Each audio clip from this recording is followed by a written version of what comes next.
इस चैप्टर में बेसिकली अभी तक हमने 2 लेक्चर्स कर लिए हैं और उसमें हमने इनिशियल जो भी टॉपिक्स थे या जो भी कंसेप्ट्स थे उनकी सारी बातें हम कर चुके हैं। तो हमने अभी तक इसमें क्या सीखा? हमने ये सीखा कि जब भी हम ऑर्गेनिजम्स की बात कर रहे हैं या उनसे बना हुआ एक बिगर यूनिट जिसको पॉपुलेशन कहा जाता है, उसकी बात कर रहे हैं, तो ये दोनों ही चीज़ें बहुत ज़्यादा इन्फ्लुएंस होती हैं by external factor and the internal factor. ठीक है? तो एक्सटर्नल और इंटरनल फैक्टर की अगर हम बात करें तो उसमें दोनों तरह के फैक्टर्स होंगे, that is biotic and abiotic. तो बायोटिक में आपको पता है all the living factors will be involve, और एबायोटिक में आपको पता है कि जितने भी एयर, वाटर, टेम्परेचर, सनलाइट, जो भी ऐसे फैक्टर होते हैं जिनके पास लाइफ नहीं है, वो सारे के सारे इन्वॉल्व होते हैं एबायोटिक में। तो लास्ट लेक्चर तक हमने ये देख लिया था कि जो भी अलग अलग एबायोटिक फैक्टर होते हैं वो किस तरह से किसी भी ऑर्गेनिज्म को या उससे बनी हुई पॉपुलेशन को इन्फ्लुएंस करते हैं। ठीक है, थोड़ा सा थ्रोबैक क्वेश्चंस पे जाएंगे। तो आप लोग मुझे बताएंगे, ऐसे जो भी ऑर्गेनिजम्स होते हैं जो कि वाइड रेंज ऑफ सलाइनिटी को एडजस्ट कर सकते हैं या अडेप्ट कर सकते हैं, उनके लिए कौन सा टर्म यूज किया जाता है?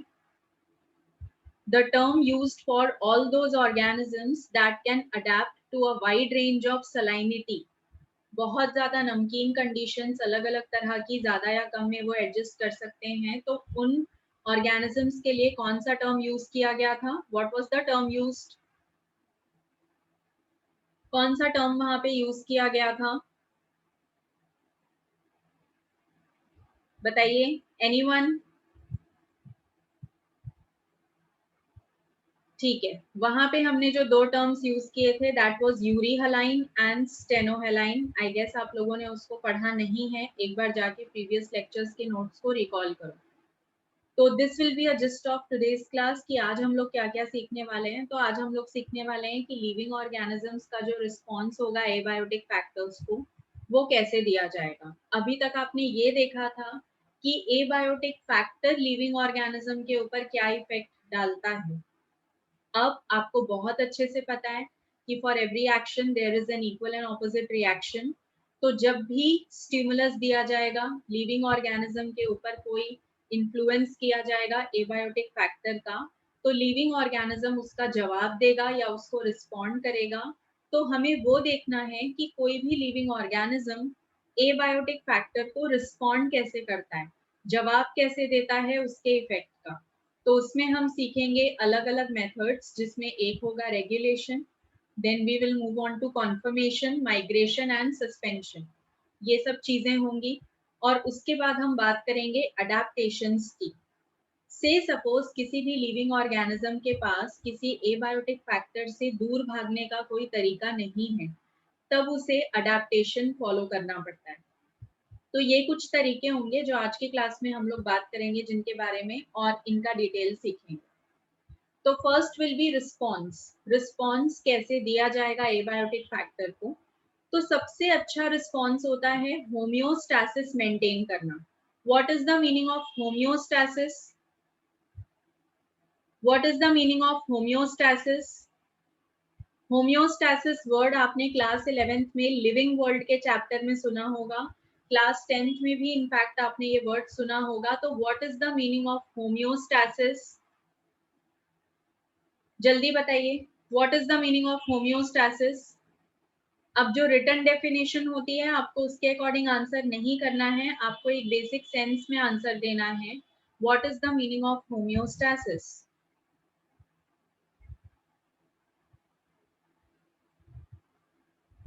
यस, वेरी गुड लोचन। होम्योस्टैसिस का मतलब होता है balance of all biochemical reactions. ठीक है, अब देखो, जब आप बैलेंस करने जाएंगे किसी भी चीज को, तो बैलेंसिंग किसी दूसरी वस्तु के रिस्पेक्ट में की जाती है।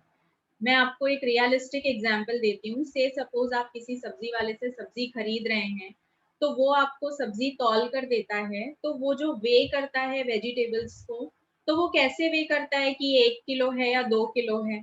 उसके पास वहां पर वेट रहता है जो वो दूसरे साइड पे पुट अप करता है। तो सेम थिंग होम्योस्टैसिस में है कि जब भी आपको बैलेंस मेंटेन करना है तो आपको किसी एक स्टैंडर्ड चीज के रिस्पेक्ट में बैलेंस मेंटेन करना पड़ता है। ओके, तो यहाँ पे या तो आप एक्सटर्नल एनवायरनमेंट के हिसाब से होम्योस्टैसिस मेंटेन करेंगे, या तो आप इंटरनल एनवायरनमेंट के अकॉर्डिंग होम्योस्टैसिस मेंटेन करेंगे। मैं आपको एक और इजी एग्जांपल देती हूँ। आप खुद का एग्जांपल लीजिए, ह्यूमंस का एग्जांपल लीजिए, थोड़ा सा जूलॉजिकल सेंस में जाएंगे। तो व्हाट इज द थिंग कि जब समर सीजन होता है तो हमारी बॉडी को ज्यादा से ज्यादा वाटर एब्जॉर्प्शन की आदत होती है, और क्योंकि कंडीशन बहुत हॉट रहती है, हमारी बॉडी से वाटर का जो लॉस है वो रुक जाता है। ठीक है, लेकिन अगर आप विंटर की कंडीशंस को देखेंगे तो जो लिविंग ऑर्गेनिजम्स का पॉपुलेशन है, या स्पेसिफिकली जो ह्यूमंस का पॉपुलेशन है, that will be adapted for passing more amount of urine. Reason ये होता है कि उस पर्टिकुलर टाइम पे बॉडी के अंदर अगर वाटर बैलेंस मेंटेन करना है, then excess water has to go out of the body. Reason ये है कि आपकी बॉडी का जो टेम्परेचर है विंटर में वो डाउन है, बहुत ज्यादा हीट आपकी बॉडी में नहीं है, तो वहां पे इतने पानी की जरूरत नहीं होती। तो this is the meaning of homeostasis, और what you can call maintaining balance. ठीक है, तो जो भी बैलेंस यहाँ मेंटेन किया जाता है वो या तो एक्सटर्नल एनवायरनमेंट के रिस्पेक्ट में होगा, या तो फिर इंटरनल एनवायरनमेंट के रिस्पेक्ट में होगा। ऑलराइट, लेट अस सी डिफरेंट मेथड्स जिस तरीके से होम्योस्टैसिस मेंटेन किया जाएगा या बैलेंस मेंटेन किया जाएगा। तो पहला जो तरीका होता है that is called as regulation. तो रेगुलेटर वो ऑर्गेनिजम्स होते हैं जिनके पास रेगुलेशन करने का कैपेसिटी होता है। ठीक है, अब रेगुलेशन से मतलब क्या है वो समझते हैं। यहाँ पर रेगुलेशन का मतलब होता है कि ऑर्गेनिज्म की बॉडी के अंदर जो भी एनवायरनमेंट ऑलरेडी क्रिएटेड है उसको एक कांस्टेंट लेवल पे मेंटेन करना है। आपको ये नहीं देखना है, मतलब ऑर्गेनिज्म जो है वो ये नहीं देखेगा कि बाहर के एनवायरनमेंट में क्या चल रहा है। ठीक है, एग्जाम्पल लेते हैं तो बेटर क्लियर होगा। जितने भी बर्ड्स और मैमल्स होते हैं, या जितने भी वर्टिब्रेट और इनवर्टिब्रेट्स होते हैं, वो रेगुलेशन करने के लिए केपेबल होते हैं। Now regulation can be of two types यहाँ पर। तो कौन कौन सी रेगुलेशन होगी? एक होगी थर्मो रेगुलेशन। थर्मो रेगुलेशन का मतलब होगा हीट का अमाउंट रेगुलेट करो, हीट रेगुलेट करनी है यहाँ पे। और जब हम ऑस्मो रेगुलेशन लिख रहे हैं तो उसका मतलब होता है water regulation inside the organismic body. ठीक है, ये दो बातें आपको याद रखनी है। अब देखते हैं कि किस तरह से ये मेंटेन किया जाएगा। हीट रेगुलेशन और वाटर रेगुलेशन मैं आपको कनेक्ट करके बताती हूँ। वैसे तो ऑलरेडी मैंने अभी आपको एक एग्जांपल दिया, दैट इज फॉर ह्यूमंस। ये जो ह्यूमंस हैं इनको आप दो कंडीशंस में जान लीजिए। एक आप इनका बॉडी कंडीशन लीजिए जो कि समर के दौरान होगा, गर्मियों में। और दूसरा आपको जो बॉडी कंडीशन लेना है वो लेना है विंटर के दौरान, जब ठंड का मौसम होता है। तो यहाँ पे व्हाट आई सेड कि समर सीजन में हमें बॉडी की हीट रेगुलेट करनी है। तो हीट रेगुलेट करने के लिए what we need is we need more amount of water. ज्यादा से ज्यादा पानी हम यूज करते हैं, ठीक है, कंज्यूम करते हैं। लेकिन अगर आप विंटर देखेंगे तो आपका जो थर्स्ट है, मतलब आपकी जो प्यास है, वो ऑलमोस्ट डाउन हो जाएगा उसका लेवल। और उसका जो रीजन होता है वो ये होता है because the organism needs less amount of water, क्योंकि यहाँ पर बॉडी हीट का जो लेवल है वो डाउन हो चुका है। अब यहाँ पे अगर आप वाटर कंज्यूम करते जाएंगे तो यहाँ पे हमेशा आपको वाटर की स्कैर्सिटी मिलेगी। जबकि अगर आप दूसरी सिचुएशन देखेंगे तो उसमें आपको क्या समझ में आएगा कि वहां वाटर हमेशा एक्सेस रहेगा। ठीक है, अगर आप यहाँ दूसरी कंडीशन देखेंगे जो कि विंटर के दौरान है, तो हमें पता चलेगा कि यहाँ वाटर एक्सेस है। अब देखिए, जब हमारी बॉडी के अंदर या किसी भी लिविंग ऑर्गेनिज्म की बॉडी के अंदर कोई भी सब्सटेंस कम हो जाता है या ज्यादा हो जाता है, तो हमें उन दोनों चीजों से तकलीफ होने लगती है, ठीक है। ह्यूमन बॉडी जो है या फिर जो दूसरे लिविंग ऑर्गेनिजम्स की बॉडी है, that is very well adapted for the balance. उसको हमेशा हर चीज में बैलेंस चाहिए, एक प्रॉपर अमाउंट चाहिए, ना तो वो सब्सटेंस प्रॉपर अमाउंट से कम होना चाहिए और ना ही उससे ज्यादा होना चाहिए। तो अगर आप कम को ज्यादा करेंगे या ज्यादा को कम करेंगे, तो that thing only is called as regulation. Regulate करना मतलब कंट्रोल करना। कम होना भी कंट्रोल किया जा सकता है, ज्यादा होना भी कंट्रोल किया जा सकता है। तो ओवरऑल अगर आप कम ज्यादा कंट्रोलिंग को यहाँ पर कलेक्टिव टर्म देंगे तो that will be called regulation. और जो भी ऑर्गेनिजम्स ऐसा कर सकते हैं वो रेगुलेटर्स होते हैं। तो we are one of them. सबसे बेस्ट एग्जाम्पल आप इंसानों का लीजिए, क्योंकि हम हर चीज को रेगुलेट कर सकते हैं। अगर आप ऑस्मो रेगुलेशन पे जा रहे हैं तो आप कुछ लोअर ऑर्गेनिजम्स का एग्जाम्पल भी ले सकते हैं, जैसे कि आप यहाँ पैरामीशियम का एग्जाम्पल ले लीजिए, ओके। या फिर आप यूग्लिना का एग्जाम्पल ले लीजिए। इनके पास स्पेसिफिकली एक अलग से वैक्यूल रहता है जो कि ऑस्मो रेगुलेशन का काम करता है। Again you might have learned about it in class 11th, जब आपने पैरामीशियम और यूग्लिना का डिटेल सीखा होगा। तो this is the concept of regulation, okay. Regulate करने का आसान सा मतलब निकलता है कंट्रोल करना। अगर कोई चीज कम हो रही है तो कम होने को कंट्रोल करिए, अगर कोई चीज ज्यादा हो रही है तो उसको भी कंट्रोल करिए, बिकॉज लिविंग ऑर्गेनिज्म की बॉडी को प्रॉपर अमाउंट चाहिए किसी भी सब्सटेंस का। तो this is the first concept of regulation. जितने भी ऑर्गेनिज्म रेगुलेशन परफॉर्म कर सकते हैं उन्हें हम रेगुलेटर्स कहते हैं। अगला कंसेप्ट होता है कन्फर्म का। तो यहाँ पर जितने भी ऑर्गेनिजम्स कन्फर्मेशन कर सकते हैं वो सारे कन्फर्मर्स होंगे। अब कन्फर्मर्स का मतलब क्या है वो समझ लेते हैं। ये क्या करेंगे कि एनवायरमेंटल पैरामीटर को पहले डिटरमाइन करेंगे और उसके अकॉर्डिंग खुद को एडजस्ट करते हैं। तो यहाँ पे आपको दो तरह के एनिमल्स दिखते हैं बेसिकली। एक एक्टोथर्मिक होते हैं और दूसरे जो होते हैं वो एंडोथर्मिक कहे जाते हैं, ओके। तो यहाँ पे एक्टोथर्मिक और एंडोथर्मिक का मतलब क्या है। एक्टोथर्मिक एनिमल्स वो होंगे जो कि टेम्परेचर पे, अपने बॉडी टेम्परेचर पे वेरिएशंस शो करेंगे।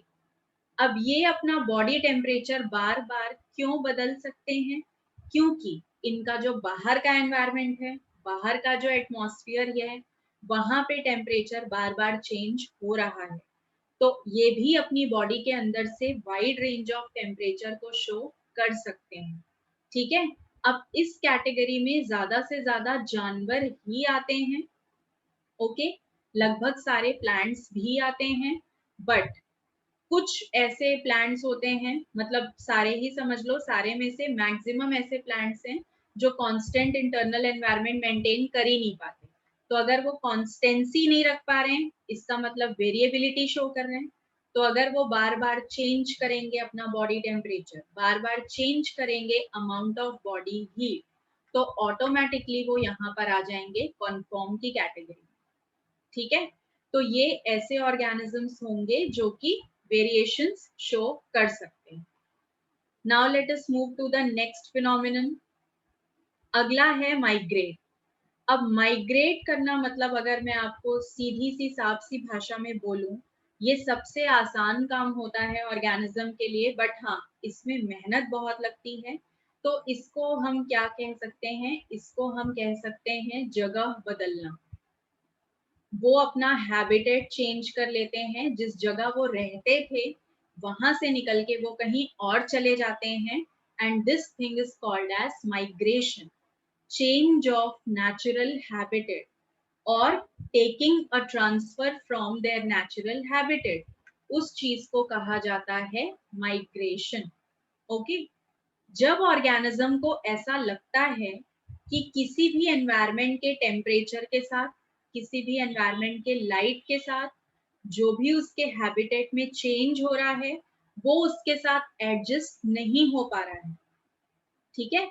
ऑर्गेनिज्म इज फीलिंग कि मेरे लिए ये सब कुछ एडवर्स है, इन सारी एडवर्सिटीज के साथ मैं सरवाइव नहीं कर सकता, तब वो ऑर्गेनिज्म डिसीजन लेता है that I have to change my habitat, I have to change my place. जहां मैं रहता हूँ उस जगह से हमें कहीं और जाना होगा। ठीक है, दिस कैन बी टेम्पररी और दिस कैन बी परमानेंट।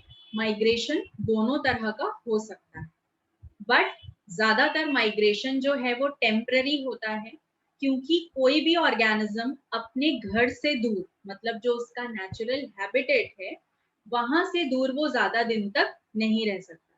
से फॉर एग्जाम्पल गर्मी की छुट्टी आ गई, आप मामा के घर चले गए, लेकिन आप जीवन भर के लिए मामा के घर में नहीं रह सकते। You have to come back, क्योंकि आपका सारा कुछ जो लिविंग स्टैंडर्ड है, या जो भी आपका स्कूल है, या जो भी आप करते हो, वो सारी चीजें आपके नेचुरल हैबिटेट में रिस्ट्रिक्टेड होती हैं। तो same is the condition with the animals, कि जब उन्हें लगता है कि एडवर्सिटीज बहुत बढ़ गई हैं, तो let us change place for a temporary period of time. And जैसे ही उनकी फेवरेबल कंडीशंस रिटर्न होती हैं, उनको लगता है कि वहां जो भी परेशानियां थी नेचुरल हैबिटेट में वो खत्म हो चुकी हैं, तो what they will do is कि वो वापस अपनी जगह पे आ जाते हैं। तो यहाँ जो माइग्रेशन होता है वो काफी दूर की जगह पे भी हो सकता है, और कहीं पास की जगह में भी जाके ऑर्गेनिज्म रह सकता है। तो यहाँ आपको एक एग्जाम्पल पुटअप किया गया है कियोलाडियो नेशनल पार्क का, ठीक है, जो कि राजस्थान में। तो यहाँ पे काफी सारे पंछी जो हैं वो माइग्रेटरी बन के आते हैं, माइग्रेटरी बर्ड्स। और कहाँ से आते हैं? साइबेरिया से आते हैं। साइबेरिया कहाँ पर है? Where is Siberia? जल्दी से बताइए, वेयर इज साइबेरिया? एनीवन? ठीक है, जब आंसर मिले तो मुझे जरूर बताना, वेयर इज साइबेरिया, हमारा नेबर है। ओके, तो साइबेरिया से ये माइग्रेट करके राजस्थान में आते हैं कियोलाडियो नेशनल पार्क में, और वहां पे आके ये रहते हैं। ठीक है, अब रीजन क्या होता है? रीजन ये होता है कि ये जितने भी पंछी हैं, ये एक्सट्रीमली कोल्ड वेदर को, एक्सट्रीमली कोल्ड वेदर जो होता है, बहुत ठंड वाला जो वेदर होता है, उसको ये रेजिस्ट नहीं कर पाते, और ना ही उसके साथ ये अडेप्ट हो पाते हैं। African continent? Not at all, not at all. Yes, Priya and Nikita are correct. Siberia जो है रशिया का हिस्सा है। ओके, आप लोग इसके कुछ वीडियोस देखिएगा कि साइबेरिया में टेम्परेचर किस हद तक जाता है। Some of the videos you might have seen कि वहां पे वो पानी इस तरीके से उछाल के आपको दिखाएंगे, और आपको दिखेगा कि वो सारा का सारा फ्रीज हो चुका है। ठीक है, तो इतना एक्सट्रीम कोल्ड वेदर वहां पे हो जाता है, and this is the reason कि जो पंछी होते हैं वो इतनी ठंड में खुद को अडेप्ट नहीं कर पाते। उनके जो पंख होते हैं या उनके जो विंग्स होते हैं, वो बहुत ज्यादा फ्रीज करने लगते हैं, वो उड़ नहीं पाते हैं। And that is the reason कि जब भी इतना एक्सट्रीम ठंड का मौसम आता है, तो दे माइग्रेट टू राजस्थान। अब आप कंपेयर करो, कहाँ राजस्थान का टेम्परेचर और कहाँ साइबेरिया का टेम्परेचर, दोनों में बहुत अंतर है। लेकिन उन बर्ड्स को उस समय के लिए ऐसा लगता है दैट राजस्थान का जो कंडीशन है दैट विल बी फेवरेबल उनके लिए, तो वो वहां पे आके कुछ दिनों तक रहते हैं, और जैसे ही उनकी एडवर्सिटी खत्म होती है, they again return back to Siberia. ठीक है, ये एक एग्जाम्पल है माइग्रेशन का, और ऐसा सारे ही ऑर्गेनिजम्स करते हैं। मैंने आपको ह्यूमंस का भी रियलिस्टिक एग्जाम्पल दिया है। Fine, next thing is suspension. अब ये सस्पेंड करना या सस्पेंशन का मतलब क्या होता है? तो यहाँ पे सस्पेंड करने का मतलब तो आप जानते ही होंगे। सस्पेंड करने का मतलब है कोई भी ऑर्गेनिज्म डिसीजन लेता है कि मैं कुछ समय के लिए ये काम करूंगा ही नहीं या करूंगी ही नहीं। ठीक है, अभी तक वो क्या कर रहे थे? या तो खुद को एनवायरमेंट के साथ रेगुलेट करके काम चला रहे थे, कंट्रोल कर रहे थे, या तो फिर वो क्या कर रहे थे? एनवायरमेंट के साथ एडजस्ट हो जा रहे थे। तीसरा वो क्या कर रहे थे कि अरे यहाँ पे एडजस्टमेंट नहीं हो पा रहा, कंट्रोल भी नहीं हो पा रहा, let us go back to some other place. अब वो क्या करेंगे, अब वो इतने गुस्से में आ चुके हैं कि वो बोलेंगे कि इतना सारा एडवर्स कंडीशन है तो let us stop the work, कुछ काम ही नहीं करते, सो जाते हैं। ठीक है, उस कंसेप्ट को कहा जाता है सस्पेंड। ओके, तो यहाँ पे सबसे बेस्ट एग्जाम्पल है डोरमेंसी का, जो आपने अभी अभी सीखा हुआ है recently, sexual reproduction and flowering plants में। तो वहां आपको बहुत अच्छे से सिखाया गया है दैट डोरमेंसी जो होती है, that is a sleeping period और that is a resting period. There I told you कि जब भी कोई सीड डोरमेंसी में जाता है तो इट डज नॉट जर्मिनेट, वो जर्मिनेट नहीं करता, क्योंकि उस टाइम पर उसके लिए फेवरेबल कंडीशन नहीं होती। तो वो सेम लॉजिक आप यहाँ अप्लाई करो, उसको एक एग्जाम्पल के तौर पे समझ लो कि सीड सो गया क्योंकि कंडीशन उसके फेवरेबल नहीं था। अगर कंडीशन फेवरेबल होता तो सीड जर्मिनेट करता। ठीक है, ऐसा ही एक एग्जाम्पल आप यहाँ पे ले सकते हैं हाइबरनेशन और एस्टिवेशन का। डोरमेंसी का जो एग्जाम्पल है वो तो प्लांट्स के लिए हो गया, this will be with respect to plants. But अगर कोई आपसे पूछे कि भाई पौधे तो डोरमेंट पीरियड में चले जाते हैं, what about animals, what they are going to do, तो उसमें आपका आंसर होगा कि animals can either undergo winter sleep और they can undergo summer sleep. ठीक है, हाइबरनेट करेंगे या एस्टिवेट करेंगे। जब मैं आपको टेम्परेचर के बारे में पढ़ा रही थी वहां भी मैंने आपको ये कंसेप्ट सिखाए थे, याद है क्या? याद है किसी को भी कि जब हम टेम्परेचर वाला एबायोटिक फैक्टर पढ़ रहे थे तो वहां पर भी हमने पढ़ा था about hibernation and aestivation. Do you all remember? Good. तो वापस आते हैं, मैं एक बार रिकॉल कर देती हूँ उन बच्चों के लिए जो उस क्लास में नहीं होंगे या नहीं सुन पाए होंगे।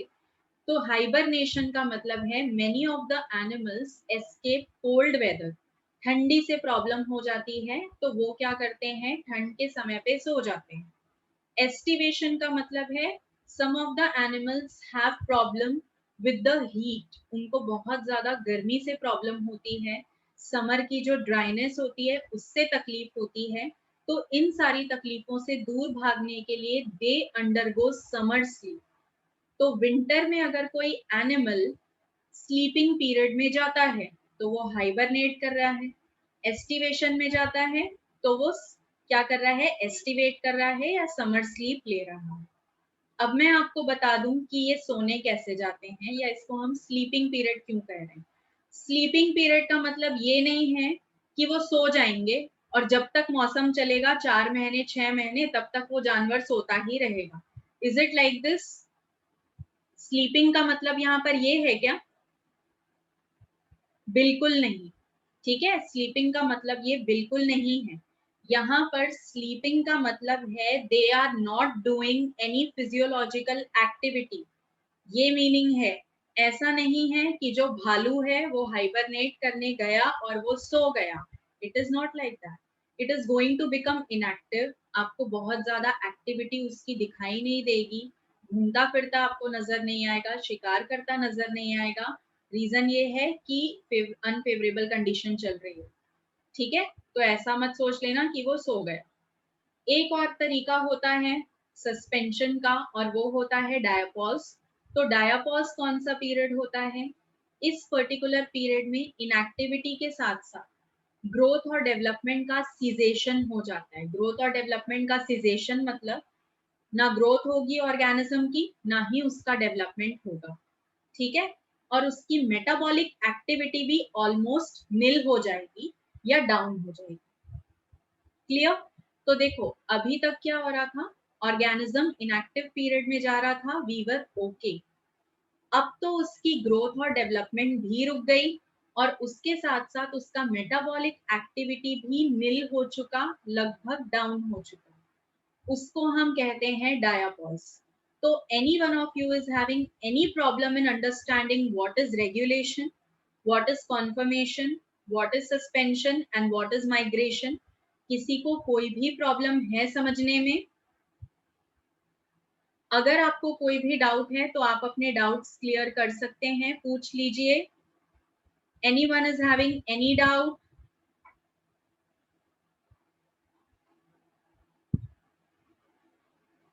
बताइए, अगर कोई भी डाउट है तो आप पूछ लीजिए. In case you are having no doubt then at least say no. चलिए आगे प्रोसीड करते हैं. फिर एक ग्राफ ड्रॉ करते हैं यहाँ पे. Fine. Lochan is having a doubt regarding conformation. तो मैं रिपीट कर देती हूँ conformation.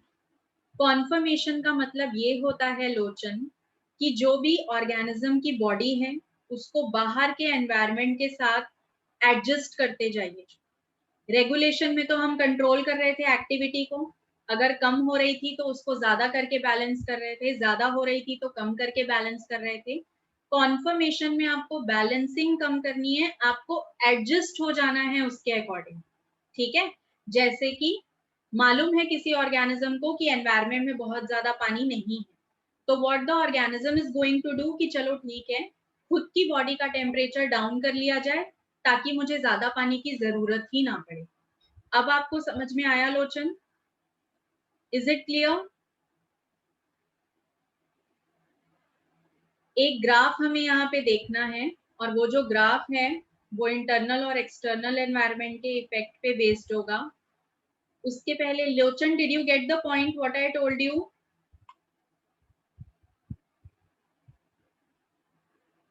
Where is Lochan? Okay.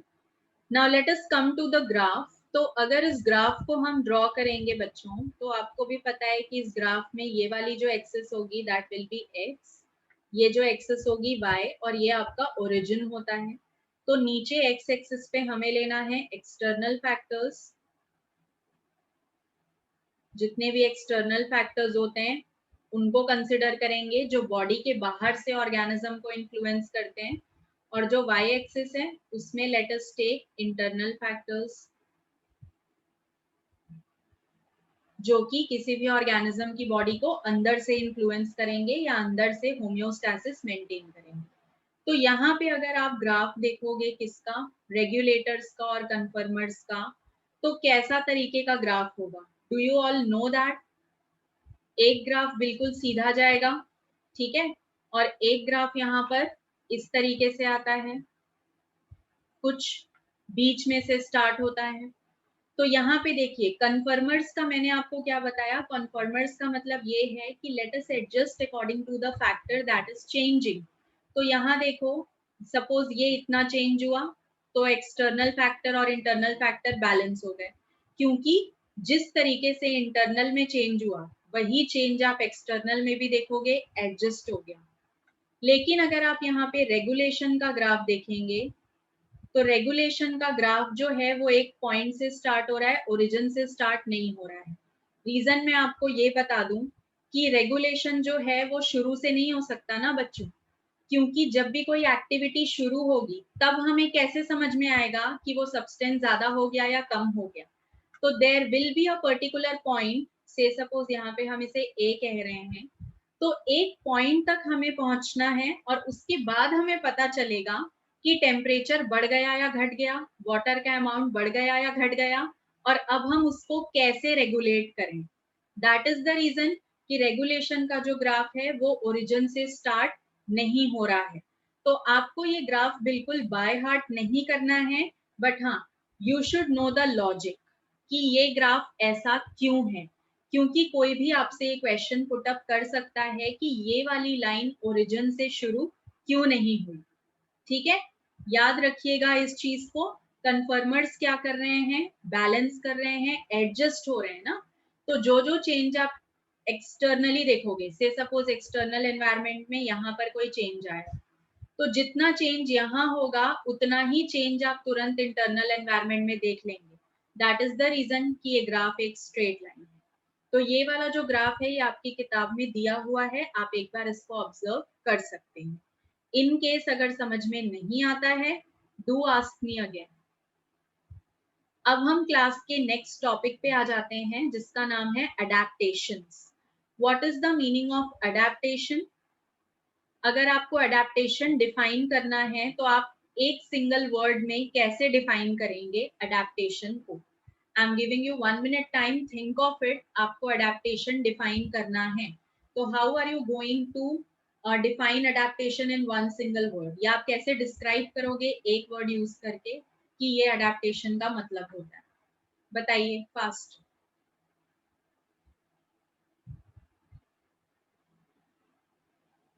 चलिए, एनीवन?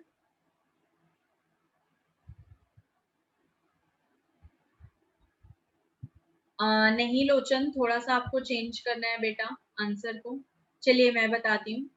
अडेप्टेशन जो है that is a type of adjustment, ठीक है, that is a type of adjustment.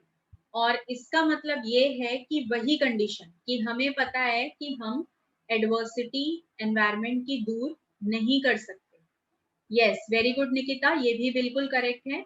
To accept the surrounding condition, to accept whatever changes are going on in the external environment or the internal environment of the organism, उन चीजों को accept कर लेना is adaptation, और you can say कि उनके according adjust हो जाना इज अडेप्टेशन।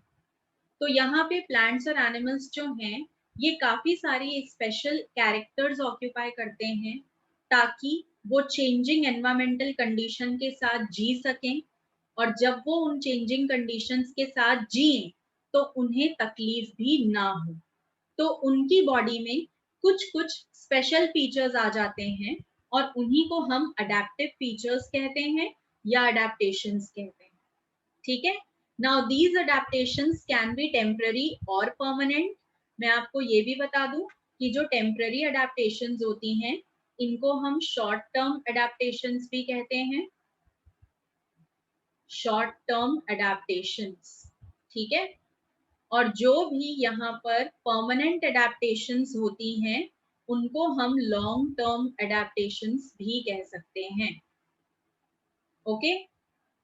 और एक चीज, जब भी कोई अडेप्टेशन लॉन्ग टर्म हो जाती है या परमानेंट हो जाती है तो याद रखो बच्चों कि ये फिर एक जेनेटिक ट्रेड बन जाता है या फिर ये एक जेनेटिक कैरेक्टर बन जाता है, क्योंकि वो जो ऑर्गेनिज्म है उसने वो कैरेक्टर परमानेंटली ले लिया है। तो अगर उसने परमानेंटली ले लिया तो what it is going to do कि वही कैरेक्टर वो अपने ऑफस्प्रिंग्स को भी देगा, और उसके जो ऑफस्प्रिंग हैं वही कैरेक्टर आने वाले अगले जनरेशन को देंगे, and that will keep on going. तो जो भी आपके परमानेंट या लॉन्ग टर्म अडेप्टेशंस होते हैं after evolutionary period of time, evolution होने के साथ साथ वो किसी भी ऑर्गेनिज्म के अंदर जेनेटिक हो जाते हैं या फिर हेरिडिटरी हो जाते हैं या वो हमेशा के लिए उनके जीन्स में चले जाते हैं, ठीक है। ये आपको टेम्पररी और परमानेंट के बीच में डिफरेंस मालूम होना चाहिए कि टेम्पररी और परमानेंट अडेप्टेशन किस तरीके से ऑर्गेनिज्म के अंदर रहते हैं। टेम्पररी में तो आपको पता है कि कुछ समय के लिए वो अडेप्टिव फीचर रहेगा, जैसे ही ऑर्गेनिज्म फेवरेबल कंडीशन में आएगा तो वो फीचर गायब हो जाने वाला है। मैंने आपको एग्जांपल दिया था कि say suppose a dark shade person is going to Kashmir, अगर वो कश्मीर में जाके कुछ दिनों तक रहता है तो क्या होगा कि उसका जो स्किन का शेड है या पिगमेंटेशन है वो थोड़ा सा इम्प्रूव हो जाएगा, थोड़ा सा वो फेयरर हो जाएगा क्योंकि वो ठंडी जगह पे रह रहा है। बट जैसे ही वो वापस आएगा अपने नेचुरल हैबिटेट में तो what is going to happen कि वो अपना ओरिजिनल स्किन कलर ऑक्यूपाई कर लेगा, ओके। तो ये टेम्पररी है कि आप कहीं गए, आप वापस आ गए, जो कैरेक्टर आपने उधर डेवलप किया था वो आपकी बॉडी से चला गया, तो all these things will be temporary, clear. तो याद रखिए कि टेम्पररी और परमानेंट अडेप्टेशंस में क्या डिफरेंसेस होते हैं। अब लोचन का फिर से एक डाउट है, difference between conformation and temporary adaptation. बेटा आपने ये दोनों चीजों को जोड़ कैसे लिया, उनको तो हम कंपेयर ही नहीं कर सकते, क्योंकि अडेप्टेशन जो होती है ये एडजस्टमेंट है और कॉन्फर्मेशन जो है वो मेंटेनेंस ऑफ बैलेंस है, ठीक है। वहां पे वाइड रेंज ऑफ टेम्परेचर के साथ या किसी भी फीचर के साथ एडजस्टमेंट जरूर होता है, लेकिन वो टेम्पररी या परमानेंट अडेप्टेशन में आप काउंट नहीं कर सकते, ठीक है।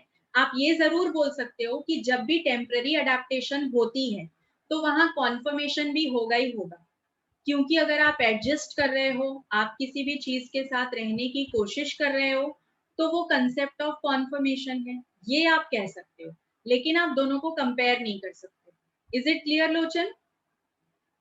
अभी समझ में आया?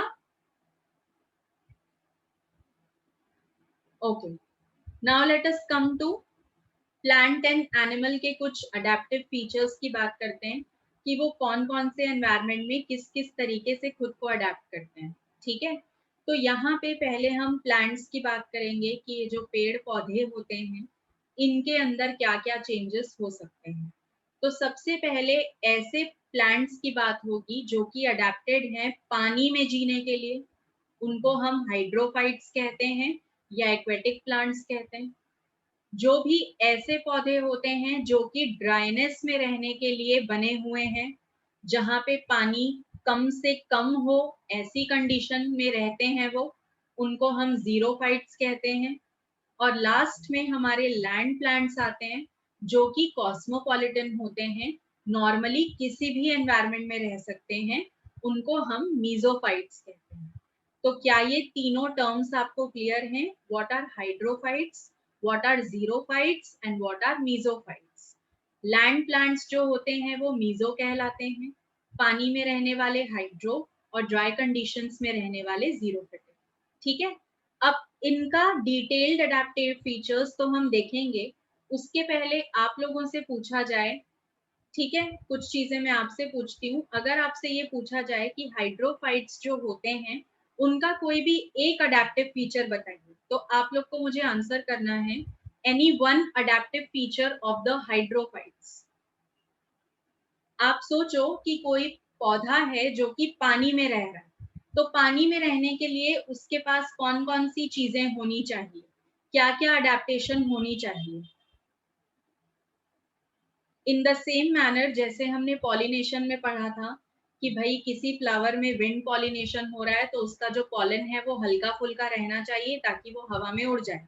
तो वैसे ही यहाँ आपके पास कंडीशन है कि पौधा पानी में है, पानी में जी रहा है, तो उसके पास क्या अडेप्टिव फीचर होने चाहिए? One answer I have got, no roots and flow by leaves, having high waxy outer surface of leave. बिल्कुल दोनों ही आंसर्स जो हैं वो करेक्ट हैं। And Kartik is telling oxygen intake should be much. Correct है, आप लोगों ने अपने अपने लेवल पे बिल्कुल सही आंसर्स दिए हैं। नाउ लेट अस कम, देखते हैं कि क्या क्या फीचर्स होते हैं। हाइड्रोफाइट्स की अगर बात की जाए तो इनका नेचुरल हैबिटेट वाटर है। तो remember these are of different types. आप जब पानी में रहने वाले पौधों को देखेंगे तो आप समझेंगे कि ये सभी एक दूसरे से अलग होते हैं।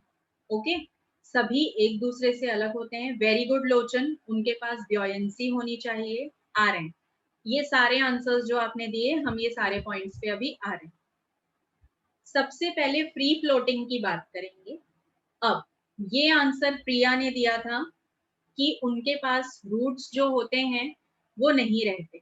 ठीक है, तो वहां पे हमने जो टाइप कंसिडर किया है दैट इज फ्री फ्लोटिंग, मतलब पानी में बस तैरते रहो, कोई भी एंकरेज नहीं है उस पौधे के पास।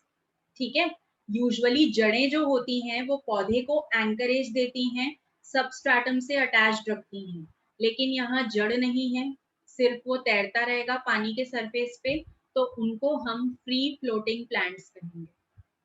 ठीक है, एग्जाम्पल इज वॉल्फिया, जो कि स्मॉलेस्ट एंजियोस्पर्म भी होता है।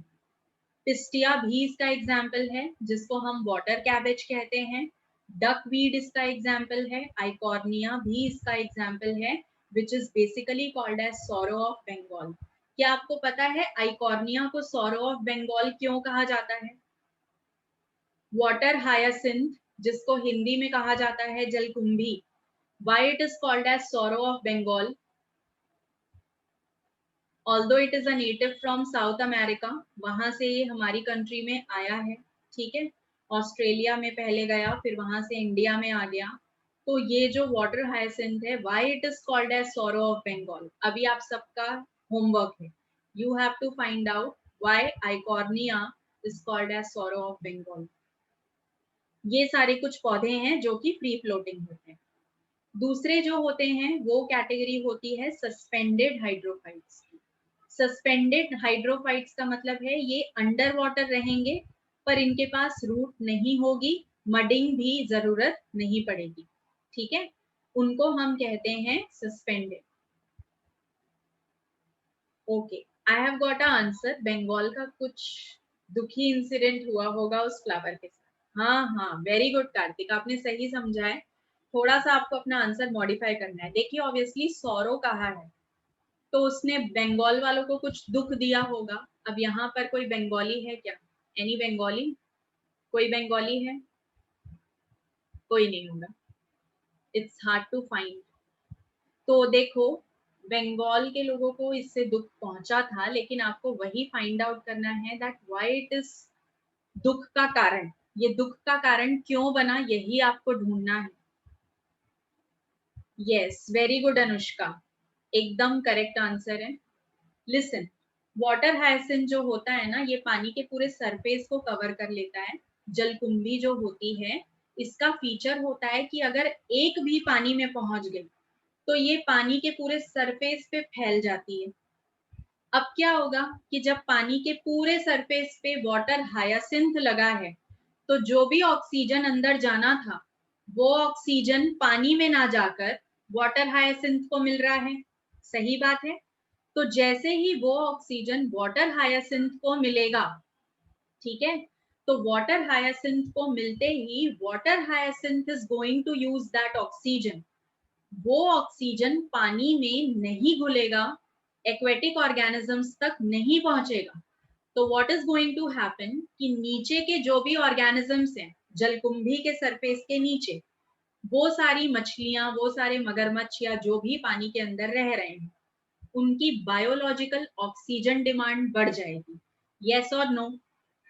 समझ में आया व्हाट आई सेड? उनकी biological oxygen demand is going to increase. Oxygen demand कर रहे हैं वो क्योंकि उनको पहुंच नहीं रही है। अब अगर उनको ऑक्सीजन नहीं पहुंची तो आपको और हमको सबको मालूम है कि वहां पे क्या होने वाला है। उन सबकी मृत्यु होने वाली है या फिर वो डेथ हो जाने वाले। तो अगर वो सारे एक्वेटिक ऑर्गेनिजम्स मर गए, मछलियां मर गई, what Bengalis are going to eat? ठीक है, now this is basically a kiddish joke, but jokes apart आप खुद सोचिए, एक्वेटिक इकोसिस्टम पूरा डिस्टर्ब हो गया। अब एक्वेटिक इकोसिस्टम अगर डिस्टर्ब हो जाता है किसी भी जगह का तो उससे बहुत ज्यादा इन्फ्लुएंस होता है किस पर? उससे इन्फ्लुएंस पड़ता है धरती के जानवरों पे भी, उनको खाने वाले जानवरों पे भी और पेड़ पौधों में भी। ठीक है, तो इस तरीके से ये इकोसिस्टम को डिसबैलेंस करते हैं। कौन? आइकॉर्निया। तो आइकॉर्निया बंगाल के लिए सौरव बना, ऐसा नहीं है कि दूसरी जगह पर इसका जो इफेक्ट है वो काफी अच्छा होता है, ऐसा कुछ भी नहीं है। जहां पर भी आइकॉर्निया ग्रो करेगा वहां पर उसका ये सेम इफेक्ट होता है। और हाँ, इसको साफ करना भी बच्चों का खेल नहीं है, क्योंकि अभी अभी कोमल ने भी आंसर किया और ये सेम चीज मैं आपको कन्वे करने वाली हूँ। It grows at an alarming rate. इतनी जल्दी ये ग्रो करता है और इतनी तेजी से फैलता है जैसे कि कोरोना। ठीक है, बिल्कुल सेम रेट है इनके फैलने का। बहुत जल्दी जल्दी ये ग्रो करते हैं और जल्दी जल्दी सरफेस को कवर करते हैं। Let us come to suspended hydrophytes now. तो जब सस्पेंडेड हाइड्रोफाइट्स की बात होगी तो हमें क्या पता चलेगा कि ये अंडर वाटर रहते हैं, इनकी भी रूटिंग नहीं होती है, पहले वाले प्लांट्स में भी जड़ें नहीं थी। अब यहाँ पे आपके पास एग्जाम्पल्स कौन से होंगे? ट्रिक्युलेरिया होगा, जिसको हम ब्लैडर वर्ड भी कहते हैं, एक रूटलेस प्लांट है और ये इंसेक्ट्स को ट्रैप करने का काम करता है। तो मैं आपको बता दूं कि ये इंसेक्टिवोरस है। Okay, this is a insectivorous plant. Insectivorous का मतलब है इंसेक्ट्स में से प्रोटीन डिराइव करना और उसको अपनी बॉडी के लिए यूज करना। इसके अलावा ceratophyllum, najas, these are some of the other examples. अब इसमें कुछ पौधे तो कभी आपने देखे भी नहीं होंगे, क्योंकि यूजुअली हम जो वाटर प्लांट्स होते हैं उनसे हम फेमिलियर नहीं होते। ठीक है, okay. Yes, Karthik, same thing. Biggest famine took place because of Eichhornia. That is the reason it is called sorrow of Bengal. Now let us come to submerged and rooted hydrophytes. Submerged and rooted में आप समझ गए, submerged का मतलब क्या है, under water है लेकिन इनके पास रूट्स हैं। हाइड्रिला होता है, वेलिस्नेरिया होता है, ये सारे ऐसे पौधे होते हैं जो सबमर्ज्ड होंगे। फिक्स्ड फ्लोटिंग हाइड्रोफाइट, इनकी रूट जो है वो मड में फिक्स्ड होती है, यूजुअली ये शैलो वाटर में पाए जाएंगे, ठीक है, डीप वाटर ट्रेंचेस में ये नहीं मिलेंगे। फिक्स्ड फ्लोटिंग ये आपको कहाँ पर मिलेंगे, शैलो वाटर पे, जहां पे इनको मट्टी मिल सके जिसमें इनकी रूटिंग हो सके, लेकिन जो पत्तियां होती हैं वो पानी के सरफेस पे फ्लोट करती हैं, ठीक है। Water lily is the best example, तो आप उसको याद रखो। लास्ट में हमारे पास कैटेगरी होती है इमर्जेंट हाइड्रोफाइट्स की या फिर एम्फीबियस प्लांट्स की। तो ये जो इमर्जेंट होते हैं, एम्फीबियस होते हैं, इनका क्या फीचर होता है कि ये सॉइल पे फिक्स्ड होते हैं और इनका जो स्टेम है दैट इज पार्शियली या completely exposed to air. Clear? तो आप इनको एम्फीबियस इसलिए कह रहे हैं, ये आधे पानी में हैं और आधे धरती पे हैं, कुछ ऐसा इनका नेचर है। तो ये लार्जेस्ट ग्रुप ऑफ हाइड्रोफाइट्स है जो कि कॉमनली देखा जाता है। Okay, these are some of the types. अब अगर हाइड्रोफाइट्स की अडेप्टेशन देखी जाए तो चलो हम ये चीजों को पढ़ेंगे नहीं, हम खुद ही सोचेंगे, जो कि आपने पहले भी सोच लिया है। मेरे पास ये सारे अडेप्टेशंस जो हैं ये आप लोगों ने बता दिए। एक आंसर मेरे पास लोचन से आया था, दैट वाज रिगार्डिंग ब्योयंसी।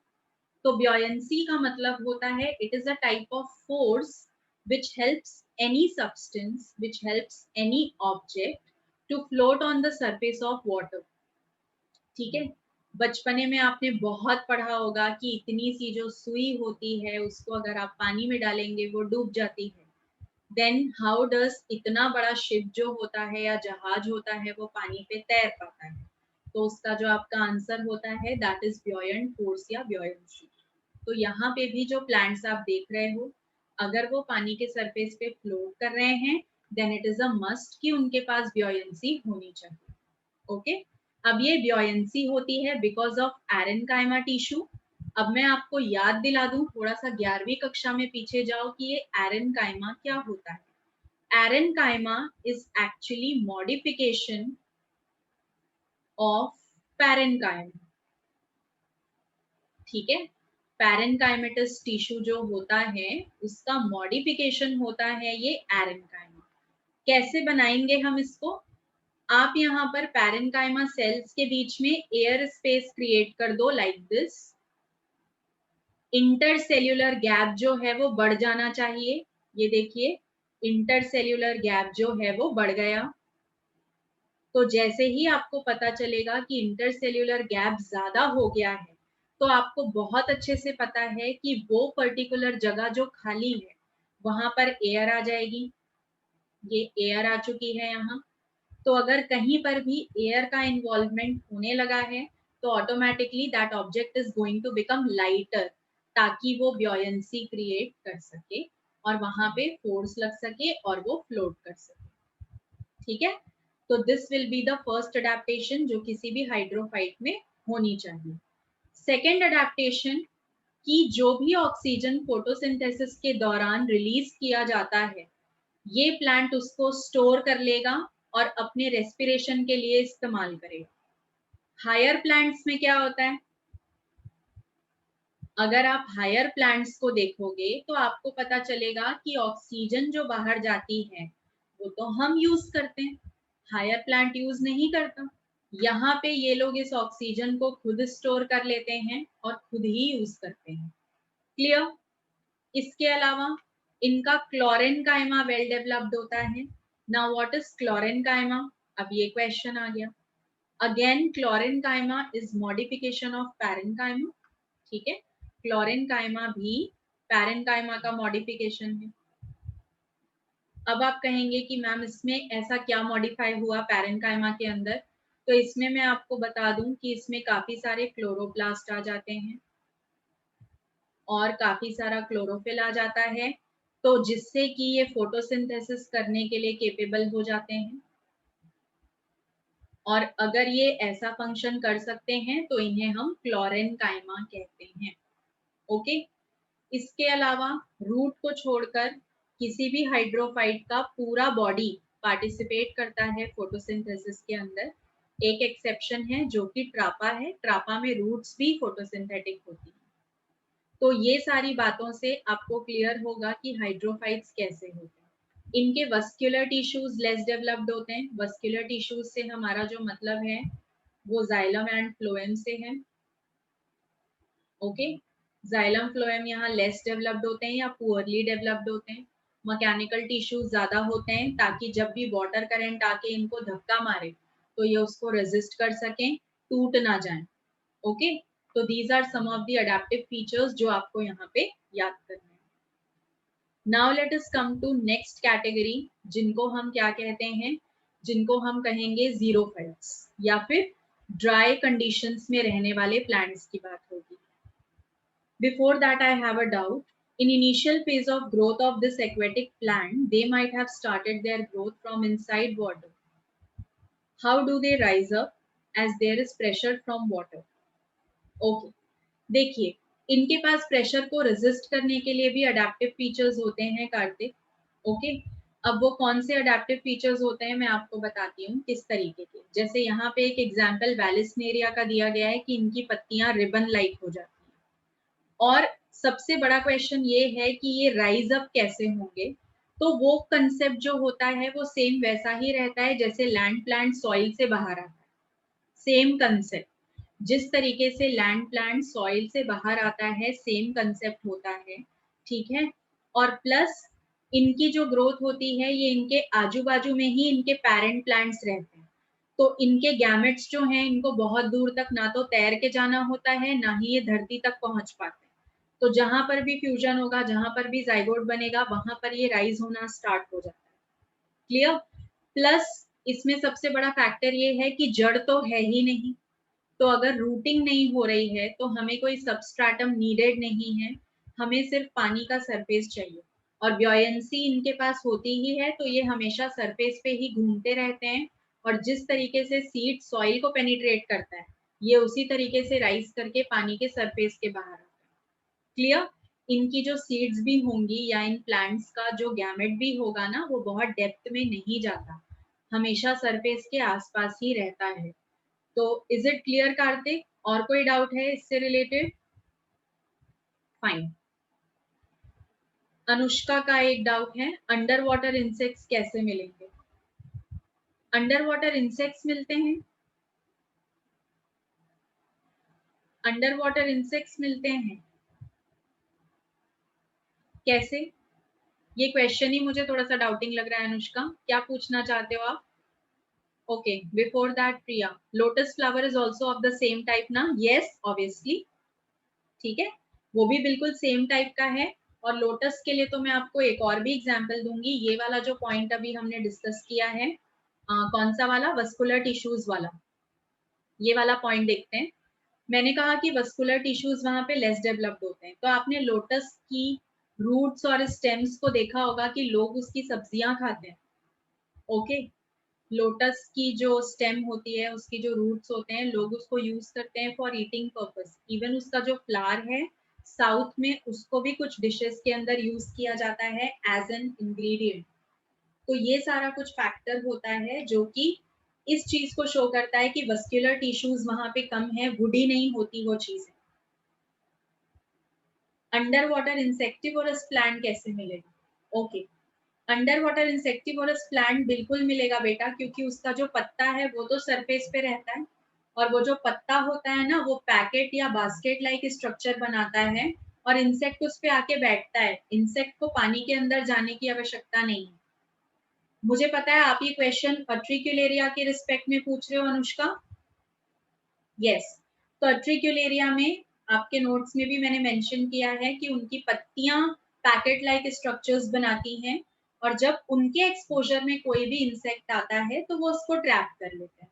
इंसेक्ट को पानी के अंदर जाने की जरूरत नहीं होती है। ठीक है, तो these are about hydrophytes. Now let us come to xerophytes. Xerophytes को अगर हम देखेंगे तो ये ऐसे प्लांट्स होते हैं जो कि जेरिक कंडीशन मतलब कि ड्राई कंडीशन में रहते हैं। अब यहाँ पे ये जो ड्राइनेस है या जो सूखापन है ये भी दो तरीके से पाया जा सकता है। कैसे, आइए देखते हैं। पहला होता है फिजिकल ड्राइनेस और दूसरा होता है फिजियोलॉजिकल ड्राइनेस। फिजिकल ड्राइनेस का मतलब है किसी भी प्लांट का कोई भी एक पर्टिकुलर पार्ट, जैसे कि उसका पत्ता सूख गया, उसका स्टेम सूख गया, उनको ड्राइनेस फील होगी।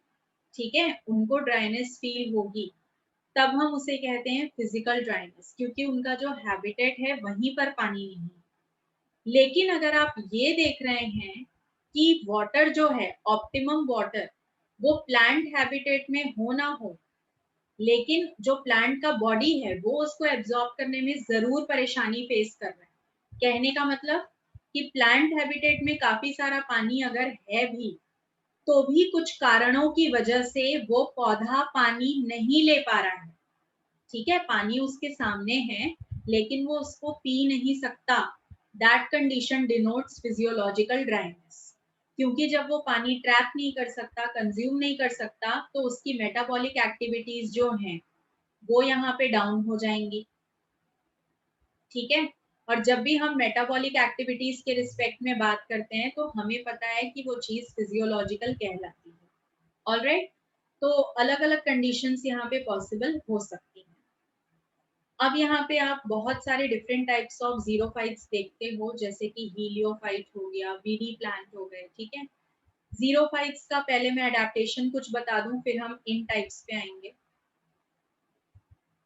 अगर आप यहाँ पे जीरोफाइट के कुछ अडेप्टेशंस देखोगे बच्चों, तो सबसे पहले आप ये याद रखेंगे कि जितने भी जीरोफिटिक प्लांट्स होते हैं उनके पास फ्लैशी लीव्स होते हैं।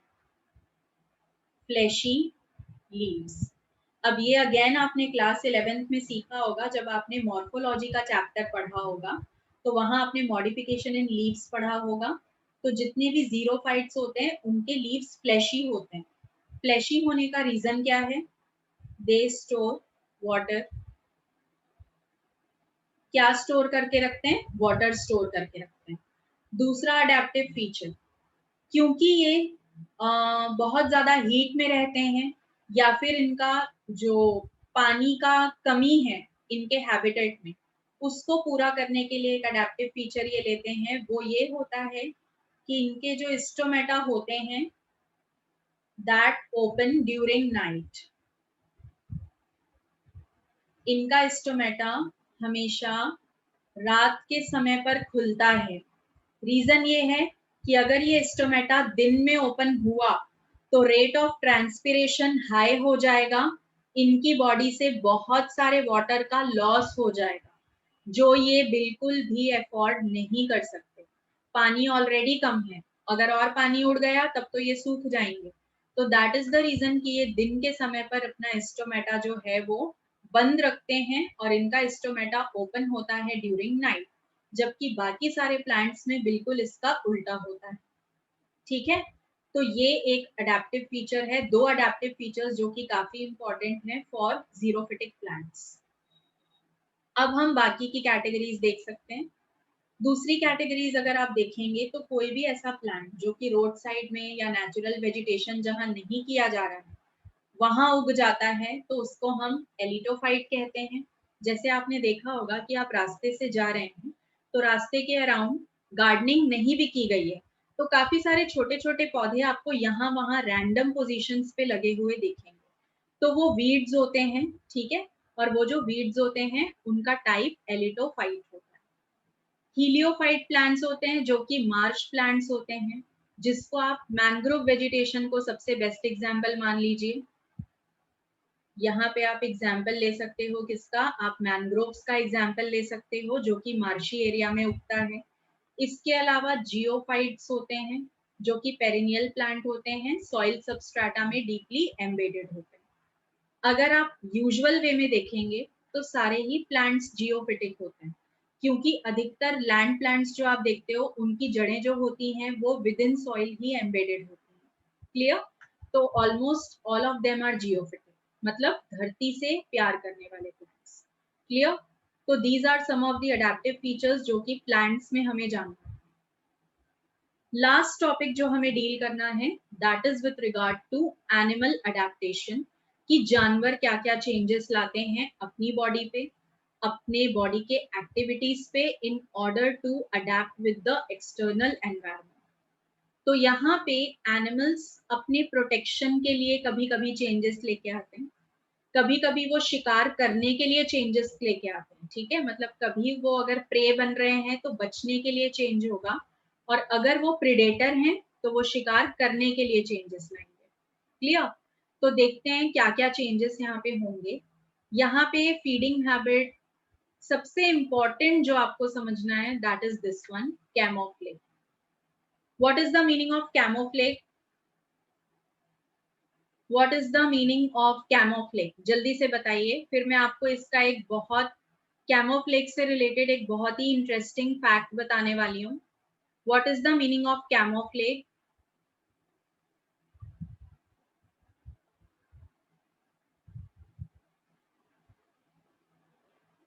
What is the meaning of camouflage? ठीक है, चलिए, कैमोफ्लेज का अगर हम एक हिंदी मीनिंग देखें तो वो ये होगा कि अपने शिकार से बचना। और बचा कैसे जाएगा? उसको धोखा देके। ठीक है, धोखा कैसे दिया जाएगा? किसी भी जगह जहां पर वो ऑर्गेनिज्म छुप रहा है, वो उस ऑर्गेनिज्म जो छुपने वाला है वो उस जगह के साथ अपने अपीयरेंस को मैच करने की कोशिश करता है, या कर भी लेता है। ठीक है, yes, very good Anushka, the shape and size matches the surrounding. ये आपने गिरगिट में तो जरूर देखा होगा। ठीक है, गिरगिट रंग बदलता है, तो that is the most common example of camouflage that you can सी। अब मैंने आपको कहा था कि मैं ये कैमोफ्लेज आपको समझाऊं, उसके पहले मैं आपको एक इंटरेस्टिंग फैक्ट बताऊंगी रिगार्डिंग दिस कैमोफ्लेज। आप लोगों ने इंडियन आर्मी का यूनिफॉर्म देखा है? Have you all scene uniform of Indian army? Yes और नो? देखा है। तो उनका जो यूनिफॉर्म का प्रिंट है ना, उस प्रिंट को कैमोफ्लेज कहा जाता है। रीजन इज कि जब भी वो झाड़ियों में छुपे या बुशेस में छुपे तो कोई भी उनको इजीली ढूंढ ना पाए। आपने उनके यूनिफॉर्म का प्रिंट अगर ध्यान से देखा होगा तो आपको ये बात समझेगी कि जब भी वो किसी बहुत ही बुशी एरिया में छुपे हुए हैं या धरती पे छुपे हुए हैं तो इजीली उनको हम लोकेट नहीं कर सकते कि कहाँ पर वो है। ठीक है, तो ये बहुत ही लॉजिकल सेंस लगा के उनका यूनिफॉर्म डिसाइड किया गया है। तो is it clear to all of you? Good. Now let us come to camouflage का एग्जाम्पल। कैमोफ्लेज का बहुत अच्छा एग्जाम्पल आपने पढ़ा होगा जब आपने इवोल्यूशन का चैप्टर सीखा होगा बच्चों। तो इवोल्यूशन जब आपने सीखा होगा तो वहां आपने सीखा होगा इंडस्ट्रियल मिलानिज्म के बारे में। Do you all remember? आपने पढ़ा होगा कि एक मॉथ होता है जो वाइट कलर का होता था, लेटर ऑन इंडस्ट्रियल पॉल्यूशन हुआ तो पॉल्यूशन की वजह से वो जो मॉथ था वो ब्लैक कलर का हो गया, और तब उसको उसके प्रेडेटर इजीली ढूंढ लेते थे। ठीक है, तो टाइम के साथ साथ वाइट मॉथ खत्म हो गए, ब्लैक मॉथ रह गए। ये कहानी आपने सुनी थी वहां, याद होगा? Yes, very good. तो that is the best example of camouflage. Camouflage का मतलब है खुद को बचाना अपने शिकारी से, उसको धोखा देकर। और धोखा कैसे दिया जाएगा? कि जो भी एक्सटर्नल कंडीशन में छुप रहा है शिकार, वो उस कंडीशन के अकॉर्डिंग अपनी बॉडी को एडजस्ट कर लेगा या मैच कर लेगा। ठीक है, इसके अलावा let us come to different conditions. यहाँ पे बहुत सारे एग्जाम्पल आपके पास हैं। You can see the example of desert lizard, जो कि बॉडी टेम्परेचर को मेंटेन करने के लिए अपना बिहेवियर बदलती रहती है। Then you can see bask in the sun. ठीक है, इसके अलावा कैंगरू का एग्जाम्पल होता है, डेजर्ट रैट का एग्जाम्पल होता है, जो कि सॉलिड यूरिन एक्सक्रीट करते हैं सो दैट उनकी बॉडी के अंदर पानी की कमी ना हो, वाटर को कंजर्व करते हैं। तो these are some of the examples जो आपको ये डिनोट कर रहे हैं कि कोई भी एनिमल कैसे खुद को बचा लेता है। ठीक है, green beetles, red beetles in Galapagos Island. Yes, very good Aditya. Same example. ठीक है, सेम एग्जाम्पल।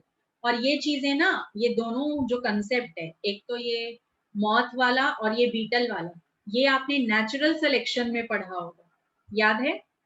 आप लोगों ने ये चीज जो है ये नेचुरल सिलेक्शन में पढ़ा होगा। तो बेसिकली वही कंसेप्ट है जो एनवायरनमेंट और एनिमल को रिलेट कर रहा है यहाँ पे, और उसको हमने पढ़ा है by the heading of animal adaptation. Do you all get it now कि एनिमल्स कैसे खुद को अडेप्ट करते हैं? और भी कुछ बेसिक एग्जांपल्स आप अपने डे टू डे लाइफ में देख सकते हो, ठीक है। डे टू डे लाइफ में आप बेसिक एग्जांपल्स कैसे देख सकते हैं, जैसे अगर आपने लिजर्ड्स को भी देखा होगा, वॉल लिजर्ड्स को, तो यूजुअली वो क्या करती हैं, शेडी प्लेसेस ढूंढती हैं छुपने के लिए, जहां आप उनको लोकेट नहीं कर सकते, ठीक है, आप वहां उनको स्पॉट नहीं कर सकते।